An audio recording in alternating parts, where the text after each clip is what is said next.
नमस्कार, आप देख रहे हैं लखनऊ का अभिमान न्यूज और मैं हूं आपके साथ ज्योतिका।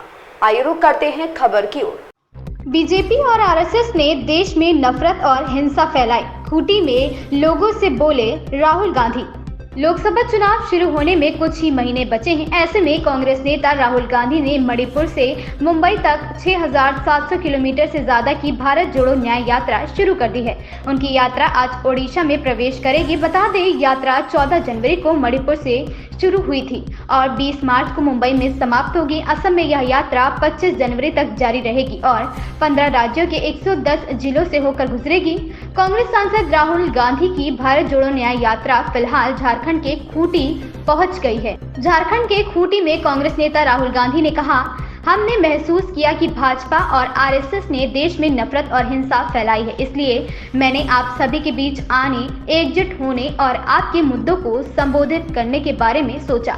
यही भारत जोड़ो न्याय यात्रा का लक्ष्य है। कांग्रेस सांसद राहुल गांधी ने इंडिया गठबंधन पर कहा, ममता बनर्जी इंडिया गठबंधन का हिस्सा है और अधिकांश अन्य सदस्य जो इंडिया गठबंधन का हिस्सा हैं, वे अभी भी इंडिया गठबंधन के सदस्य हैं। नीतीश कुमार ने गठबंधन छोड़ दिया है और वह भाजपा में चले गए हैं। आप अंदाजा लगा सकते हैं कि उनके जाने का क्या कारण है।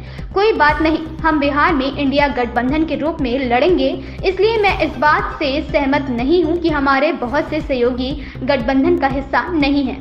पीएम मोदी के सबसे बड़े ओबीसी वाले बयान पर कांग्रेस सांसद राहुल गांधी ने कहा, सवाल सबके सामने है। पीएम खुद को ओबीसी कहते हैं। इस बीच वह असमंजस में पड़ गए हैं और फिर कहने लगे कि देश में दो ही जातियां हैं, अमीर और गरीब, इसलिए उन्हें पहले फैसला करना है कि जाति हिंदुस्तान में है या नहीं।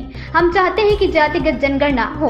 सबसे पहले मैं आपको ये बताना चाहता हूँ कि ये यात्रा हमने करी क्यों और दो यात्रा क्यों की। एक कन्याकुमारी से कश्मीर और दूसरी मणिपुर से महाराष्ट्र, क्योंकि हमें लगा कि देश में बीजेपी ने, आरएसएस ने नफरत का माहौल फैला रखा है, हिंसा का माहौल फैला रखा है और एक धर्म को दूसरे धर्म से लड़ाते हैं, एक जात को दूसरी जात से लड़ाते हैं, आदिवासी को किसी और से लड़ाते हैं, एक भाषा को दूसरी भाषा से लड़ाते हैं। तो हमने सोचा कि प्रेस तो हमारी बात होती नहीं।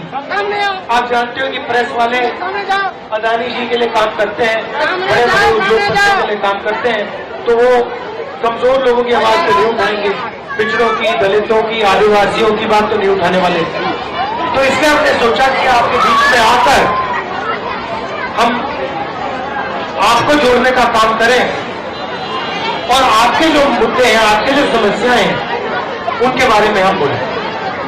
तो ये लक्ष्य। इस खबर में बस इतना ही। बने रहिए लखनऊ का अभिमान न्यूज के साथ।